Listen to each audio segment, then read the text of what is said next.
Here we go again. It is January 8th. It is a Wednesday, and we got a lot of good news for you. It's an action-packed show today. I'm here joined with Isaac and Hayden. You guys like to say hello?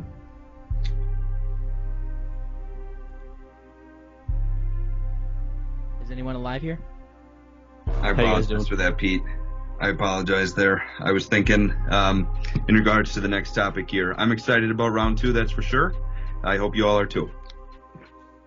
Isaac? Hey, whatever Hayden says, I agree with. All right, perfect. Hayden, we have a busy show today, and I know you got a hot take that you kind of thought of out of nowhere, but it sounds like a pretty good one. You want to go into that? I was just thinking here, you've been seeing the Kyle Kuzma talks and how the Lakers want to get a splash player. Kyle Kuzma being from Michigan, I would like to see here before the deadline next month. I'd like to see Danny Green and Kyle Kuzma for Derrick Rose and a future second-round pick from the Pistons. What do you guys think? Oh, wow. Isaac, you go first. I got to do some thinking on this one. I mean, obviously, Lakers are in a win-now mode. I don't understand. You don't really trade. They're the favorite for the championship right now. You got them and probably two other teams.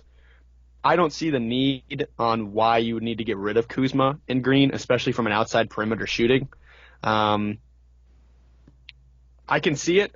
I don't think I would agree with it. I think you hold on to Kuz, you hold on to Danny Green, the vet presence there, especially at the playoffs. I think he can be of use. I mean, was crucial for the last playoff run and the championship that they got. So I don't see the point in it. I don't think it's going to happen. I've not seen much or read anything about it, but I don't see the point. As usual, I think Hayden's hot takes are just Hayden's hot takes in general.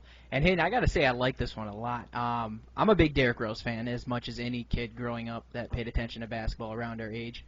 That year he had 2011 youngest MVP, I think it was. He's putting up numbers. Now, they're not numbers like that, but they're damn near close, excuse my language there. I like the trade. I don't know if Danny Green would be a good piece to go with it because, like Isaac pointed out, they need perimeter shooters, and I think it kind of fits what the Lakers are doing with Bron and AD. However, I just can't see it. I mean, I can see where you're coming from, but I just can't get on the train for it. That's for sure. I think I can explain it a little bit here as to why it makes sense. So trading mid-season, the most important thing, you got to match his salary cap. That's why you throw Danny Green in there. I believe he's making $15 million this year with a team option next year for the same amount, if I'm not mistaken. Okay. And Derrick Rose is making similar to that. Now, Kyle Kuzma is still on his rookie contract. Obviously, he's not playing too well this year out there like Slim Shady. But you hear about the Pistons, Andre Drummond, Blake Griffin trade talks. Clearly, they're in rebuild mode. I don't think they're going to rebuild around Sekou Doumbouya, their first-round draft pick this year. He's had a few nice flashes, but not a solid player. And Derrick Rose has pretty much been carrying the team on their back. And that's why I think, anytime Now the reason I would love that. Hang on here, Pete. The reason I think it works is because Danny Green I think he's shooting 38% from three this year, and he's considered having an off year. I think the Lakers need an extra three a game sometimes. You saw they lost 4 in a row there 2 weeks back. But I do think it makes sense. Like I said, Kyle Kuzma's on the block. He goes back to his home state, maybe a good future piece for rebuild there. Derrick Rose makes a splash in L.A. Danny Green can go do his thing, opt out next year, whatever, and go sign with a contender again here. But I do think it makes sense. Plus, Derrick Rose, veteran leadership in the locker room, Isaac, I think is more important than Danny Green. I understand Danny Green's, he's won the finals. I believe he won it as well with the Spurs. He did. I believe. Yes, you're right. So he's won a couple, obviously. But Derrick Rose, I think you got young guards like Talon Horton Tucker out there.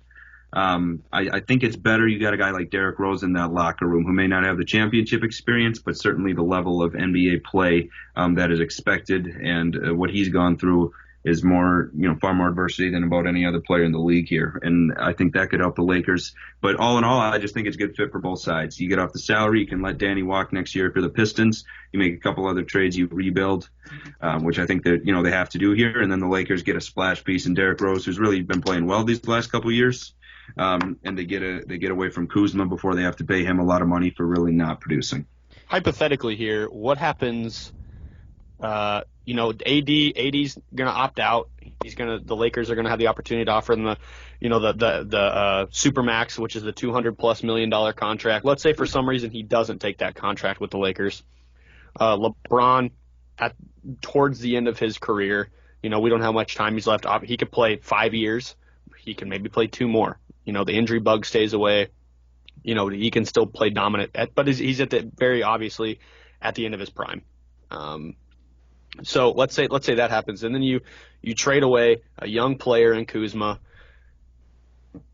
Danny Green's not going to offer the same benefit, but Kuzma is a player you can eventually build around with what he provides. What if he walks, LeBron retires, and you're stuck here with an old Derrick Rose who you paid money for? Who do you have to build around if you're the Lakers? You're just going to go through the same thing. Obviously, the Lakers can spend a lot of money in free agency, and they're not hurting. But they just went through 5 or 6 years of just mediocrity. Do they really want to go there again that fast as soon as get a ring? If you're paying for it and that's what you want and that's the trade-off, do it. Awesome. See, Isaac, I think the thing you're forgetting is we're talking about the Los Angeles Lakers. When do they ever rebuild? When do they care about young pieces? Let's be honest here. LeBron, he's just out to get another superstars that he can put on his team. He doesn't want to coach no little kid, not little kid, but you know what I'm saying, a younger player, a rookie. He doesn't want to coach someone like that and get them better. He wants rings. He wants rings. And then we're talking about the Lakers here, which they're known for big, massive free agent contracts for superstars that are past their prime, Steve Nash. And then we can also talk about how it'd be super awesome to see Derrick Rose get a ring. So that is the only side I will take for you, Hayden, there, is Derrick Rose getting a ring would probably bring more joy to my heart than Gardner Minshew one day getting a ring. I agree. Now, I don't this is a topic for another day, but I don't think there's any chance that Anthony Davis walks from the LA Lakers after probably winning the finals, in my opinion. I think he's going to be the face of that franchise, and he is ecstatic about it. I also have to agree. But now we're going to move on. We're going to shift gears from the NBA to the NFL. And we're going to start off. There's a lot of new coaching jobs that just got filled up today. Besides the Browns said they'll make theirs by Saturday. But we saw Matt Rule go to the Panthers. He came from Baylor. What do you guys, Isaac, I know you probably got a couple thoughts on that. You got anything? I love it. First of all, love what Matt Rule was able to do in Baylor with average talent. I know I'm going to touch on that later in the segment, but oh my goodness, I am ecstatic to be a Panthers fan right now, to get Matt Rule. I love his attitude, love his enthusiasm, love his charisma.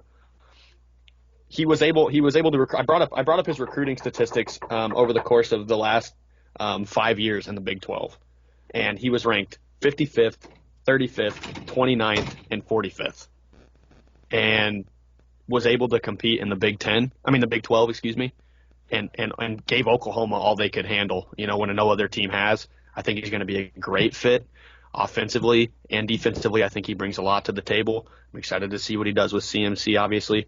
Got to answer some question marks at the QB position. Is Cam Newton going to come back? Is he going to walk? Is he going to be healthy? Do you look for something to fill, in the draft with some options there? It'll be interesting to see what they do in free agency to surround, the wide receiver position. DJ Moore, obviously, is in the incumbent there. What are you going to do on the other side of him? Curtis Samuel had an excellent year, and I believe. So I think he's got all the pieces. I'm sad to see him leave Baylor, but no, you're not. I'm excited. Yeah, I'm really not. Boomer Sooner. Exactly, and that's you touched on him being what he was able to do at Baylor, and that's where I will defend him, because that scandal they went through. I don't remember the exact name or what was the what happened behind it, but I knew he coached them through a pretty good year, if I'm correct. 11 and 2 or 3. Does that sound about right? Something like that. Yep. Yeah. Three after bowl season. Yes, exactly. So to be able to hold a position like that, something like I don't even know where I'm going with this, to be honest. It's just so much in my head about this guy.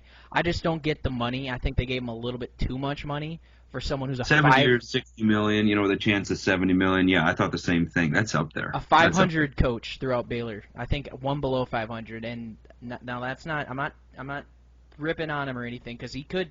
I mean, you talked about dealing with mediocrity at Baylor. Well, perfect. He came into the perfect place for mediocrity. Carolina Panthers.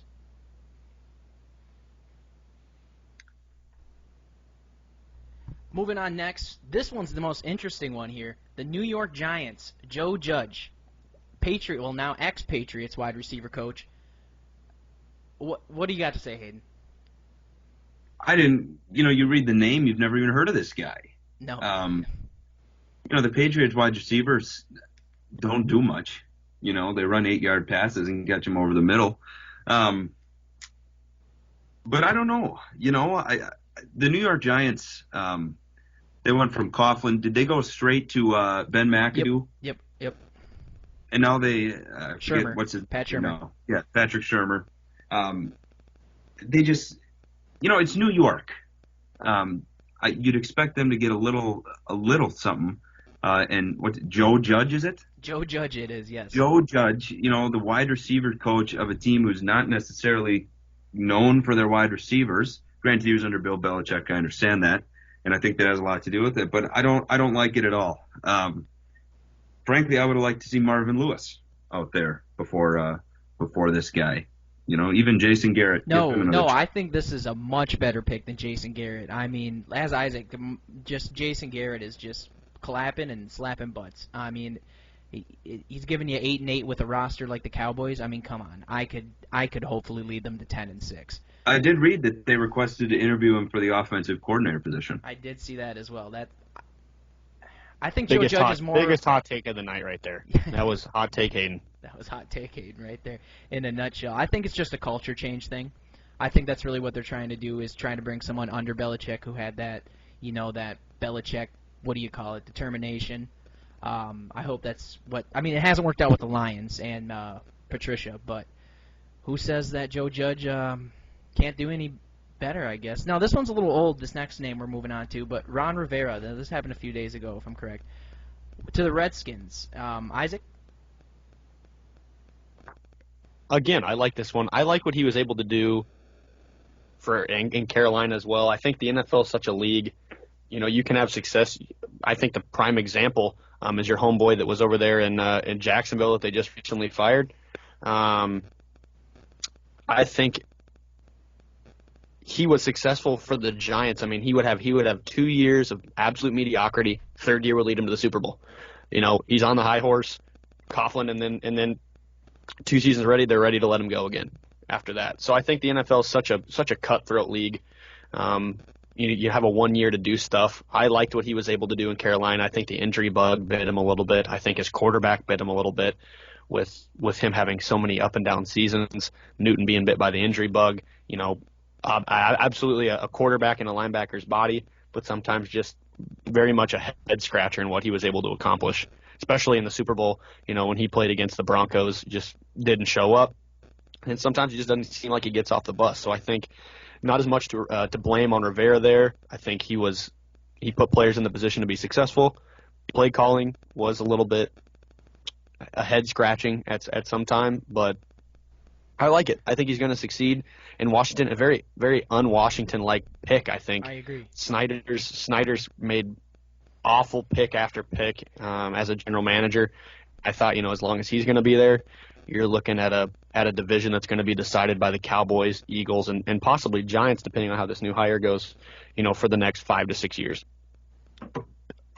Okay, now, Ron Rivera, I just love the enthusiasm he brings out there, and I love how much confidence he put into Dwayne Haskins right away. If I'm correct, he came out and said that Dwayne Haskins is going to be the future of this team, and there's no ifs, ands, or buts about it. And that, by itself, I mean, you saw Dwayne Haskins play. Let's not lie, he didn't look too hot. Even though if it was rookie season, he didn't look too hot. So I'm just excited to see someone put confidence in Dwayne Haskins because I think he needs it a lot.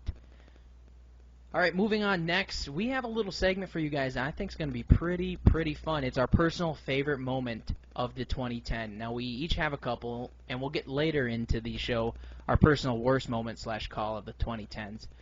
However, Hayden, you got to start us off here. Favorite moment of the 2010s? This is going to sound weird. We're used to that. Well, I would have to say my favorite and this is a personal favorite, but it's one of the best baseball games I think there's ever been played, and that was Game 6 of the World Series 2017. You guys remember that game, Dodgers and Astros? It was in Houston. Mm-hmm. I believe the Dodgers were up 3-2, or maybe it was the Astros up 3-2. I can't recall. I believe it was the Dodgers. And late in the game, it went to extras, but it just became a home run battle. And there was like 5 or 6 home runs in the last 3 or 4 innings. It was unbelievable, and all of them altered the who was leading at the time. And then Alex Bregman gets up there. I believe it was the bottom of the 12th, and he hits a walk off over the shortstop's head. It was just an electrifying game. I watch videos on it now and get absolute chills. It was without a doubt my favorite sports memory of the 2010s for sure. Isaac? So for anybody that knows me personally, they know I am an avid golfer. I played golf in college, so I think it's right that I have to go with the Tiger Woods story for the decade. That's exactly mine. You stole mine. Why don't you just explain it for me? Go on with that. I was the minute it happened. The minute we got the report in 2009 that he crashed his vehicle into the hydrant, his wife chased him out. With a golf club. Golf is such a mental sport. Obviously you have to have talent, you have to have skill, but it's such a mental game between the ears. And for him to return, I mean, he had set the record. It's unreal for how many, from the moment I was born till 2012, the guy didn't miss a cut. That means every single week he was playing on Saturday and Sunday, which is unreal. It's not anything that anybody's experienced in today's golfing world. And I pulled up his timeline here, but just absolutely insane what he was able to do. He immediately went. He overcame back surgery in 2012, and so in November 2009 he crashes the SUV. He finishes his divorce in 2010. March 2012, he wins the Arnold Palmer Invitational. We think, hey, maybe he's back. But he has back surgery in 2014. He misses the cut in the PGA Championship in 2014. 2015, he shoots an 82 in the Phoenix Open, misses the cut. Very Tiger Woods. I'm thinking he cannot return from this. There's no way. Tiger Woods is done. He's done amazing things for the sport. He brought popularity to it, probably the most since Arnold Palmer did. He returns to the Masters. He ties for 17th in 2015, but then he turns around later in that year and shoots an 85 at the Memorial, misses cuts, a second back surgery later in 2015, in October 2015, has a third procedure on his back. And there's just no way for him to come back. And then in April of 2019, I'm sitting here, I was working at a country club in Tulsa, Oklahoma, and to sit there and to watch him put it away like old Tiger Woods. I felt like I was an 8-year-old kid sitting on the couch with my dad and my brother watching Tiger Woods do what he did my whole life growing up. And it was, honestly brought tears to my eyes. I don't think there was a greater moment in the last decade for me than to sit there and watch it and to be able to reminisce of my childhood and just a great moment, great day to sit there and watch that. Didn't think I'd ever be able to see it again. So I'm thankful for it. I really don't have anything else to add to that except really just the emotion behind it. Growing up, we were a huge golf family. I didn't golf that much, obviously, because I'm still not too good at it. But my dad and my grandpa, avid Tiger Woods fans. I mean, my dad had posters of Tiger Woods around the house growing up. And as soon as he won the Masters, you'll never believe the first person that texted me. My dad. And he goes, Tiger won the Masters. And it was crazy. He called me, and he was almost just upset about it because he was crying. It's just so weird that Tiger Woods has meant a lot for a lot of people in America. And like you said, he's very influential, and he is a role model for a lot of people. Now moving on to the more negative side here, we're going to do our personal worst moments / calls of the 2010s. And I'm going to kick this one off, and I think it's pretty simple for me. If you guys know me, I'm a pretty big Jaguar fan, and I just don't think we can stop talking about Miles Jack was not down. So back in the 2016 AFC Championship game, if you recall, I think it was, now let me get this straight here, James White caught a pass going to the left side, got the first down with limited time left in the fourth quarter. Miles Jack hits him, stumbles onto the ball, but doesn't get touched while the ball is in his hands, picks it up and runs all the way back. But they blew the whistle. That's the thing here. And after you go back and watch the replays and keep watching the replays, and it still makes me mad every time I have to watch it, he was not down. And I can't get past the refs favoring the Patriots. Now, that's just what I want to blame it on, even though I know clearly that's not what happened. Well, that we know of. But I also have to give a honorable mention to Armando Galarraga's missed perfect game. That one was also one of the most upsetting things I have ever had to watch a poor man go through. I agree. I'm going to let you guys move on to your segment, but I just had to throw an honorable mention there to Galarraga. I have a hot take here. Here we go. Here. So everybody's obviously watched Megamind, right? Mm-hmm. TV show. I mean, the cartoon animated movie Megamind. All right. So in Megamind, the villain is trying to beat. I forget the superhero's name.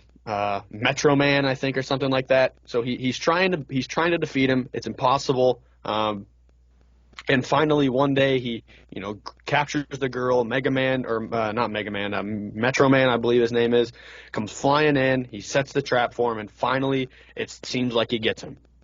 And so we're all sitting there just like, I for one, watching it at 12 years old, was in utter belief that the bad actually won.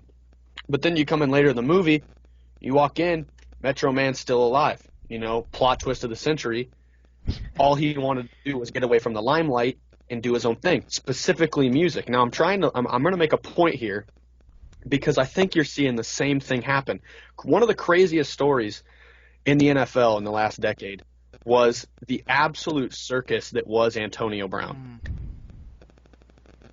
I cannot remember in recent history, there have been clowns in the NFL. T.O. was a clown at times. Randy Moss had his issues. Chad Ochocinco / Chad Johnson had his problems. Steve Smith even was a showboat. Deshaun Jackson, Plaxico Burress.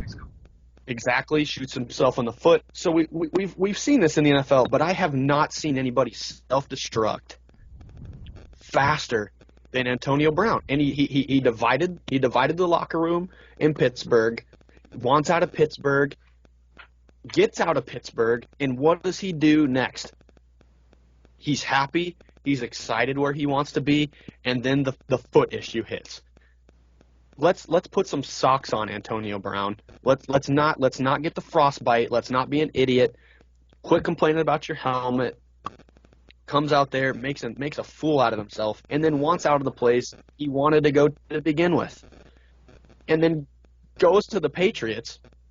The only thing that I can explain that has to possibly, especially with him dropping his new song last week, was he pulled a Metro Man. He wanted this. He planned it out from the beginning. He's really not that stupid.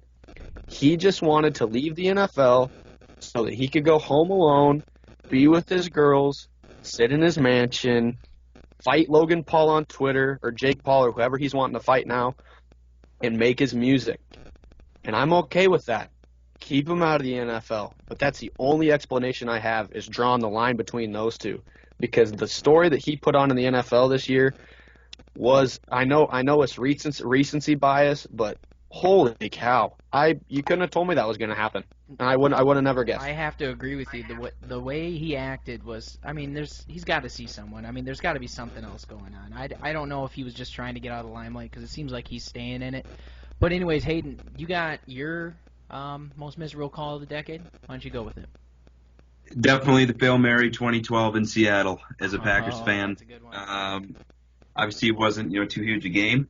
But that one will never sit right with me. It just won't. I remember I believe we were in 8th grade. Mm-hmm. Actually, we were definitely in 8th grade. I remember talking about it in Miss Imhoff's English class there the next morning. But yeah, that was just horrible in every aspect. We all know what happens. Clearly an interception. I believe, was it Morgan Burnett? I believe it was. Morgan Burnett, yes. It was believe MD was. Jennings. Oh, it was MD Jennings. Jennings. Yes, I yes, have yes. That's I who it have was, his yes. autographed picture hanging above My my bed mom has currently. that That's as the well, reason I know. Isaac. My mom has that exact Yes. picture.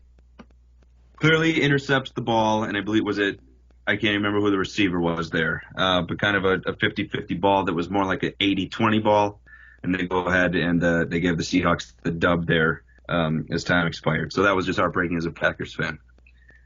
Isaac, you got some rights and wrongs for us today before you got to go a little bit early here. I sure do, Pete. I'm excited about these. I like this segment. So we're gonna start it off with the first right. A feel good story. I mentioned it. We mentioned his name a few times in the last podcast, but I'm gonna go with Josh Jacobs' dad. Specifically, Josh Jacobs. I'm happy for him. So if you don't know the story of Josh Jacobs, him and his brother, he had two other siblings. His brother's now a high school recruit out of Tulsa, Oklahoma. A high 3-star that's going to a Division I school, but they were living out of the back of their dad's car on the north side of Tulsa. Which, if anybody's listening down from Oklahoma, North Tulsa is not the best part of town. So I'm happy for him that he gets to come out, get his dad a very nice present. Had a great season, and he gets to provide for his family in a great way. I think it's a feel good story in the end. Definitely can't go wrong with making that Isaac's first right. No, not at all. So the first wrong I have here is going to be a guy by the name of Tony Grossi, I believe is how you pronounce his last name, and he is a Cleveland Browns analyst and a radio host in Cleveland. And he came out today and wrote a text message, wrote an article about how the Browns were looking at Ryan Dinwiddie, which is the head coach for the Toronto Argonauts. Such Now, a what's weird about this story is it never happened. His sources on the story were sent by one single text message by a random stranger that claimed that he had sources stemming from the University of Oklahoma. None of it was true. None of it was even close to true. The guy comes out, posts it on Twitter, writes an article about it, talks about it on his radio show, and none of it was true. But although I agree, completely a Cleveland Browns thing to do. So either Tony Grossi was going to be on the wrong, or it was going to be the Cleveland Browns. For the next right, we have Matt Rule. I know we talked about him before, but to go make the money he's making, Nider, I believe you said he's making somewhere 7 years, $60 million. Is that the number? With incentives that could equal $70 million. Yeah, that's awesome. For what he was at Baylor, is not a shining program. At the time when he took it over, awful things were going on there. Nobody's gonna debate that. But for what he did in the football program, bringing in a new mentality, a new culture there, and doing it with recruits that weren't, necessarily blue chip guys. Like I said, came and competed with Oklahoma this year for the Big 12. Should have won probably the first game. Most people would agree. Gave them a good run with backup quarterbacks. We're down to their third string in the Big 12 championship. I'm glad to see him make the money. Absolutely proud of him. Texas guy. I hope he does well. So for my second wrong, I have Zach Evans. He's a running back, 5-star recruit, number 1 running back in the class according to 24/7 Sports. He had signed his national letter of intent to Georgia, and he was going to go be a part of their top-ranked class over there. I believe they're in the top 3. But he was suspended his first 2 games of his senior year. He had to miss the first half of the semis for state to take his ACT, and then he finally made it. They made it to the state championship as a team, and he missed curfew and wouldn't give the coach. They have a policy there at the high school he was attending that they give their phones to the coaches at a certain time. I believe it was 11 o'clock. They give it away to the coaches, and the coaches hold on to it for the rest of the evening. He didn't like that. There was, I believe, a physical altercation, some reports have been saying. And the coach, I applaud him, benched him, didn't see the field in the state championship. Obviously, his team went on to win. But he signed to Georgia. Georgia released some of his NLI due to some off-the-field issues. Now, I think he's missing an opportunity. Georgia's been putting backs in the league for the past 5 years like crazy. I think he missed an opportunity to be successful behind a good offensive line that's been recruiting well, a good offense, a great conference. I think just by name alone, name recognition, he goes in the top 4 rounds. Obviously, a talented running back. He's got all the tools. You just got to get everything right between the ears. That's really what it comes down to. Okay, for the third right, this isn't necessarily a right more than a guarantee in my eyes. Oklahoma is going to win the Big 12, and they're going to win it for probably the next 3 years. Nobody's going to stop them. The best chance that anybody had to stop him was wearing green, and he looked like an official on the sideline. Matt Rule. He was the best chance to recruit and play against Oklahoma. But now that he's gone, Oklahoma and possibly, I know this is going to be a debated topic amongst ourselves in the pod, might have punched their ticket to the college football playoffs a few more times in the next half decade, just depending on the fact that they could go undefeated throughout the conference. They would have an argument, especially with one-loss teams. For the third wrong, I know this is going to be a little bit debated, I guess you could say, but the Packers. And the reason why I'm saying the Packers is because one of the most exciting guys in the NFL was in a Packers uniform, and we let him walk. And that player is Taysom Hill. What are you guys doing? Now, there's no guarantee that we would have used him in the correct way, because that's been one of the things that we've talked about for years. Are we really using players? I mean, if you hand the ball off to Aaron Jones 25 times a game, you might have similar numbers to CMC. He had, I know Walker Smith mentioned it on our social media, but if you hand the ball off to Aaron Jones 26 times a game, he puts up Derrick Henry type numbers. I can't disagree with that. Taysom Hill could have been used in our offense in awesome ways, special teams, offense. I'm sure we would have lined the guy up at defensive tackle if we needed to, knowing that how injuries have stacked up with us for the recent years. But I think it's unfortunate that he was there. You let him slip through your fingers, and now the Saints are going to probably use him very well in the right spot for the next few years. Okay, now I want to go back to the Oklahoma thing. You said for the next 3 seasons they're going to be winning the Big 12, correct? Correct. And the only thing I can agree with that fully, as much as I hate to say it.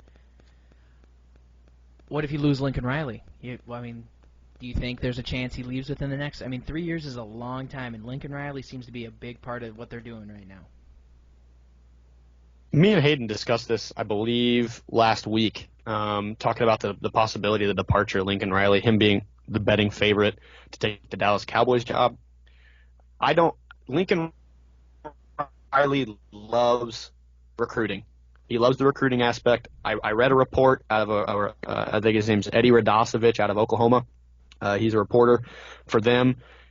He said he doesn't believe that Lincoln will leave unless he suddenly loses his joy for recruiting, or doesn't believe that he's, even with his best team, closing the gap between the top teams in the nation. Clearly, didn't look like that this year. I'll be the first one to say it. It was 4 quarters of an absolute butt kicking.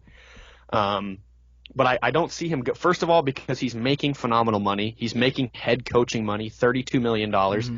He's coaching for a top 5 program in the nation, with their 3rd playoff appearance in the last 4 years. I don't see why you would go anywhere.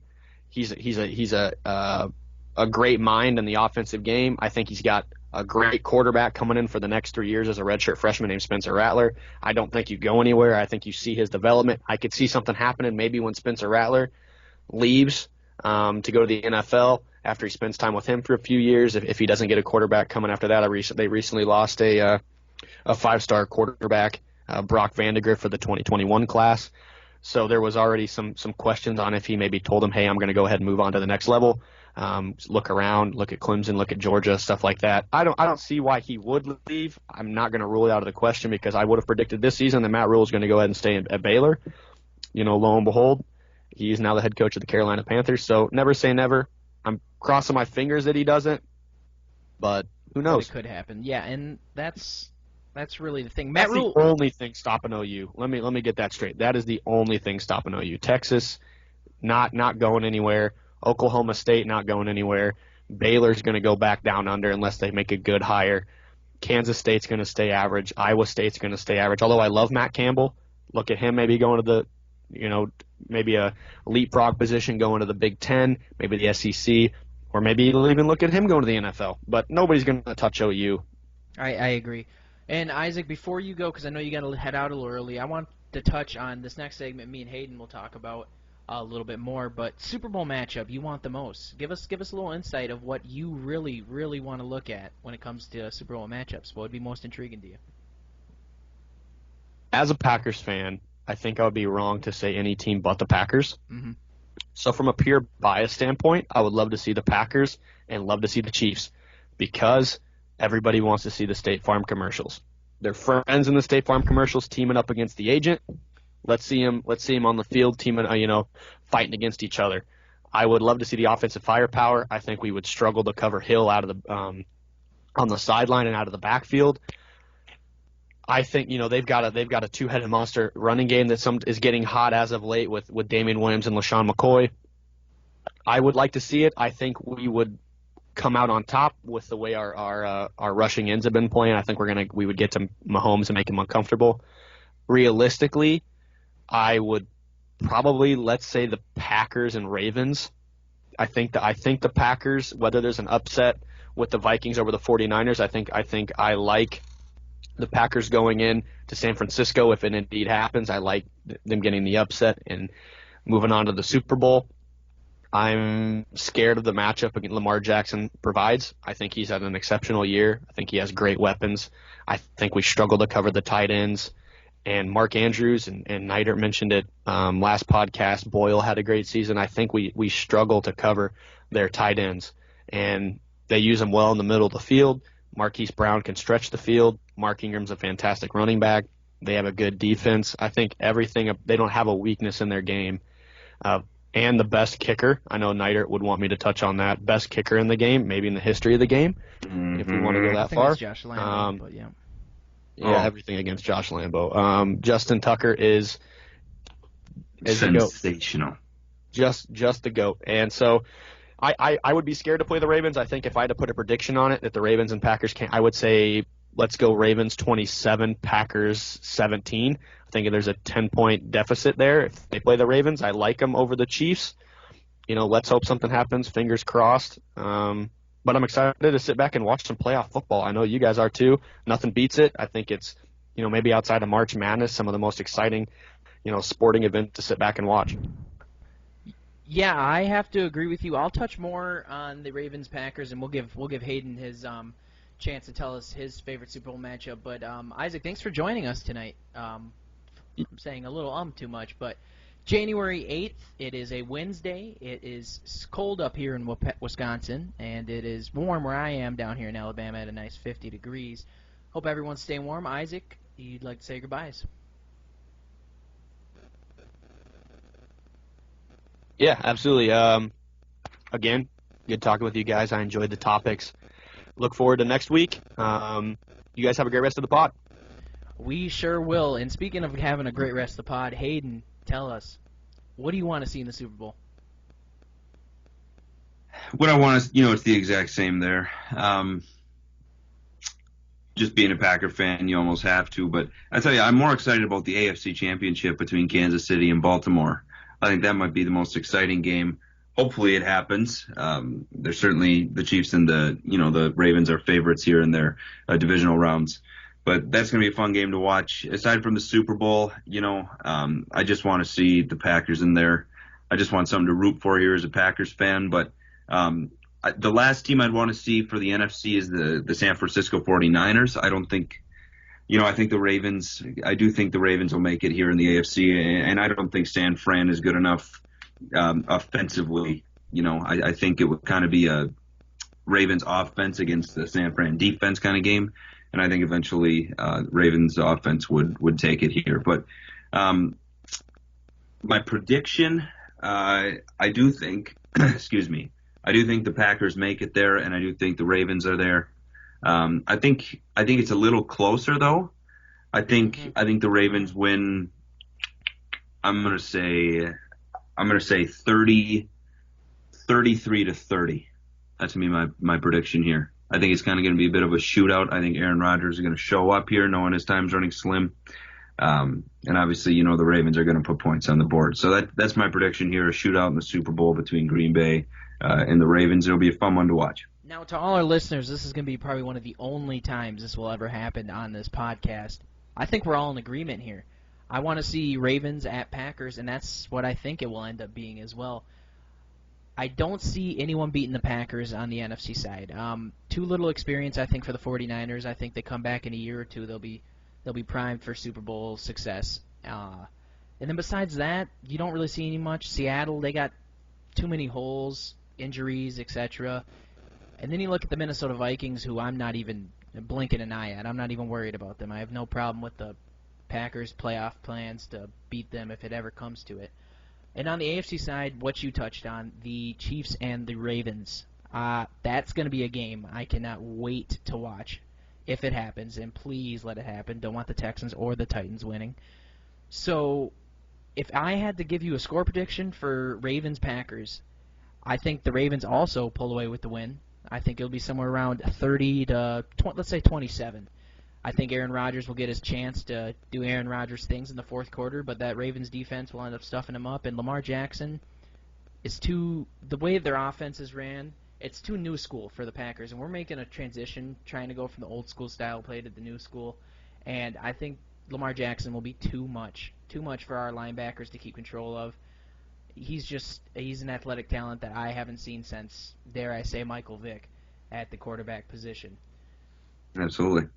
Moving on next, we're going to touch on a little bit of the NBA. We got a game tonight on this fine Wednesday, and it was looking a little better coming into the season. I don't think it has as much hype now, but we're talking Bucks basketball. Bucks at Warriors.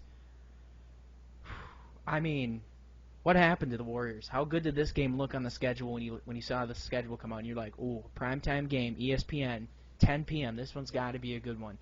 Now, are we expecting the Bucks to just blow them out here, Hayden? Oh, absolutely. I bet the Bucks will be favored minus 15 or more here. I know that the Warriors have D'Lo's healthy. I believe Draymond's healthy. I know he got tossed from a game here the other day. But no, I think the Bucks here, I think they're perfect. They're about as good a regular season team as you'll ever find.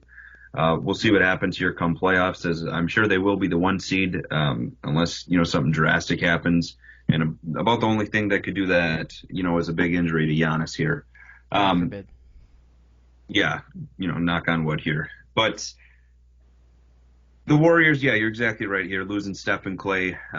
Clay, of course, last year, I believe it was the finals. They lost KD there in the conference finals. But and then Steph early on, I think it was the second week of the season or something like that here. And that's tough. It's tough because they're going to be back next year, and they're going to have a pretty top pick maybe to fill that center position they've lacked with James Wiseman. That the Warriors have lacked, settling for Andrew Bogut and JaVale McGee and things like that. Granted, the injury year of DeMarcus Cousins there, but the Warriors, no. This year it's not a big game. Next year I think Bucks-Warriors is going to be a much bigger game because I think the Warriors will be right atop the West here, just like they have been. So. Yeah, that's definitely interesting. I just think the Bucks are too much for them now. Like, before the season, we're talking about Bledsoe v. Curry, and then we're talking Giannis and possibly Clay guarding him. I don't know if they'd move him to having Draymond guard him, which I could also see. Both are great defensive presences. Now you just got D'Angelo Russell and Willie Cauley-Stein to have to deal with. Maybe Draymond Green occasionally. He's not putting up numbers like he used to, however. It's it's a super big letdown, just knowing that we were coming into the season, Warriors game, primetime ESPN, and I was really looking forward to this one at the beginning, but I think the Bucks are too much. The way Robin Lopez is playing defense, as I could say, he could be Defensive Player of the Year. Now, that's a hot take. We'll get to that some other time. The way he's knocking down threes as a 3-and-D guy, and his brother Robin, big addition to the team, coming off the bench, putting up points, giving us some all-around good bench center play, which a lot of teams lack, is that bench center play. And transitioning here, teams that without a starting center right now, Joel Embiid. And I know 76ers are one of your favorite teams to follow because you're a huge Ben Simmons fan. What do you got to say about the Joel Embiid injury? You think it has a huge effect on where the 76ers go with these next couple weeks? Geez, that was a gross one. Looking like Booger McFarlane up there. But he went into the locker room. They popped that baby back into place. He was back out on the floor there to end the game. I'm not sure, Pete. I didn't even see how long is he out here now. Oh, one sec. I'm looking it up here. Oh no, he is. My bad here. My bad here. I must have been looking at a different article. Must have got a little confused there because Joel Embiid is not out. I don't know who I'm thinking of, but I did see an article, something Yeah. like that. That might be why you're a little confused there, because I was Yeah, confused. well, no, he certainly got injured, well, though. for sure. But I didn't know he was out. I wouldn't be surprised, if something like They that, sit they him for a do little brace bit, it up and he sits out a week. Yeah, exactly.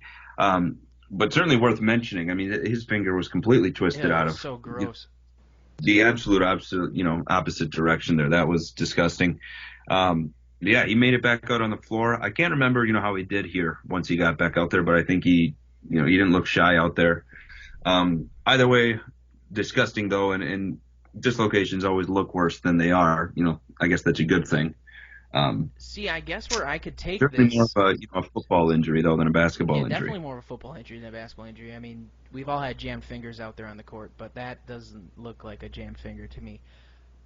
Exactly. The way you could take this is he is injury prone, huh? That's why I would sit him personally. I know it's just his finger, but this man, I mean, ACL. I mean, how many surgeries has he had? Just an insane amount. And oh yeah, I mean, I don't think he even played till his third or fourth year. No, he's just like Ben Simmons. Easy there. Okay, my bad. But I just had to touch on the Joel Embiid subject because that finger was pretty nasty. Blake Griffin, here's another person we got to talk about. The Pistons, you talk about them rebuilding. Andre Drummond possibly going away. You said that you'd like to see Derrick Rose go to the Lakers at the top of the hour, top of the podcast here. Blake Griffin, do you think he gets traded now? Do you think there's even a chance with the injury he has? I don't know. I believe he has. I don't know if he has a player option after this season or after the 21 season. But it's still under contract for next year, so it would have to be a team, that. Gosh, I don't know. Maybe a team like maybe Portland gives up a first-round pick and Hassan Whiteside or something like that. I could see that. When they play next year.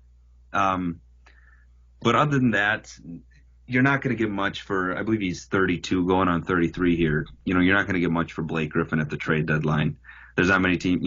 Maybe without the injury, Pete. Maybe you could see maybe a team like Portland would really jump on it then, you know what I'm saying here. But certainly more of a contender type deal where now he's not going to help any team right now.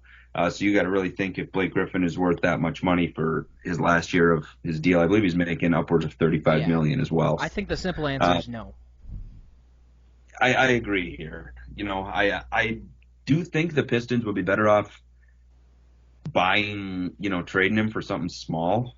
I do, just to get something in return for him. I don't think he's going to, come back next season and have a breakout season for the Detroit Pistons. I did see, that Andre Drummond said he wants to be in Detroit his whole career. I think that's a lot like, you read the article of Kemba Walker saying he'd take a pay cut to stay in Charlotte, and then he went to Boston. I think it's kind of a lot like that here. I don't think Andre Drummond's going to want to stay in Detroit, especially if they get rid of D. Rose or Blake, and I can certainly see that happening here. But on the Pistons, yeah.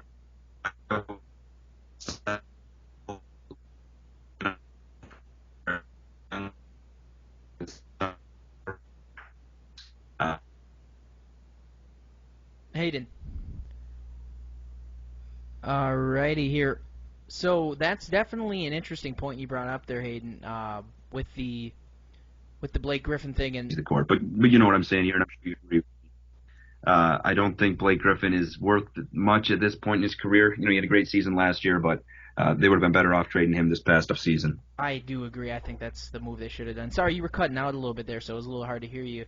So I wasn't sure if you were done or not. Oh, I apologize. No, it's not your problem. It's probably my internet down here in Alabama. But I do have to agree with you there with the Blake Griffin thing. I don't think anyone will want to trade for him, and I can't see why anyone in their right mind ever would. Now, rounding up here, I'm just going to give you guys a little bit of soccer news. Not too much to talk about, again, as the January transfer window is just starting. One big name, which I saw over on Bleacher Report, is Hakimi, the Real Madrid loanee going to BVB Dortmund. He's there right now, but his 2-year loan deal ends this coming transfer window. And I'm seeing him go to Bayern Munich here, and I really do like this. As a Munich supporter myself, I think moving Kimmich into the midfield, as he's been stout at right back, but he also plays like a monster inside the midfield. Great defensive presence, and we need a little bit more of a defensive midfielder to really hold us down. And I think putting Kimmich in his more natural role would be awesome, and moving Hakimi to that right back spot where he's an excellent attacker and such would just be phenomenal. On to the next transfer, we have Giroud to Inter. I don't got too much to say about this because Oliver Giroud's a little bit past his prime here. Looking at about $3 million and £3 million, excuse me, and that's just something I could see for Giroud to go off, get out of the Premier League, because it's probably about time he's past his stay in one of the biggest leagues in Europe. And I think Inter could use him as a striker, as someone to sub on when Lukaku or Lautaro Martinez gets a little tired. However, I don't think that's something worth mentioning too much here. Brendan Rodgers said that there will be no sales for him or Leicester. They're going to keep the squad they're rolling with, where they are second in the Premier League. Yes, second. For a small club like that, like I touched on this yesterday, James Maddison and maybe Ricardo Pereira heading out, and I told them not to do it, and I'm glad they came forward on Tuesday and said that they weren't going to do it, because they got a team right now, and I think if they keep building on it instead of just selling it for better youth players, I think they got something in the Champions League next year. Finally, City versus United in the Carabao round of the Carabao Cup. Manchester City, Man United. This is one everyone, I'm not sure, was looking forward to, because it's pretty obvious here that Manchester City are the better team. However, United just looked lost out there. I mean, Marcus Rashford put on one heck of a performance, and that was really it. De Gea saved a few ones. I think he made a couple mistakes, but I don't think he's to blame for that. I think the team they put out there versus the team Man City had, I mean, it was obvious. It was obvious who was going to win that game. And Bernardo Silva with a screamer about 20 yards out, I mean, that's just stuff of beauty. That guy's world class. Sterling missed a couple finishes. Still has not scored versus Man United, which is really weird, in 19 career games. But I just got to touch on how bad United are. We talked about this yesterday. They need to stop signing people for £80 million that no one cares about or no fans get excited about, because it's Manchester United, for Pete's sake. Everyone knows who Manchester United are. People in America know who Manchester United are, and we don't even watch soccer that much. So even I know who Manchester exactly. United is. Hayden knows who Manchester United is, and he doesn't watch soccer at all. And to see the lineup they put out there is pathetic. It was pathetic as a team worth as much as them. So that's going to round out our soccer statement, and that's actually going to round out the rest of the show. It is Wednesday the 8th. We are wrapping up the hour of our second ever podcast. Feel free to leave a like, subscribe, and comment down below with any questions maybe you want us to answer on the next show, or any opinions you might have about stuff we talked about. I'm Peter Stratton. I'm joined by Hayden Niter.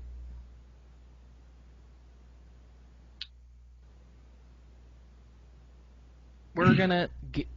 Sorry, I cut out a little bit, I think, there. We're going to head out right now. We'll see you guys for another podcast on Friday, and hopefully we'll have Isaac for the whole thing that time so we can get a good three-man debate going. We got some good news for you Packer fans on Friday. We're going to have a little bit of an ex-Packer segment in there talking about Mike McCarthy and other things. But yeah, feel free to leave comments, like, subscribe, and Hayden, you got to say anything before we go? You hit it right on the head, Pete. Had a load of fun here the second episode. Can't wait to be with you all again here this weekend. All right, and here we go again. Thank you guys for joining. We'll catch you Friday.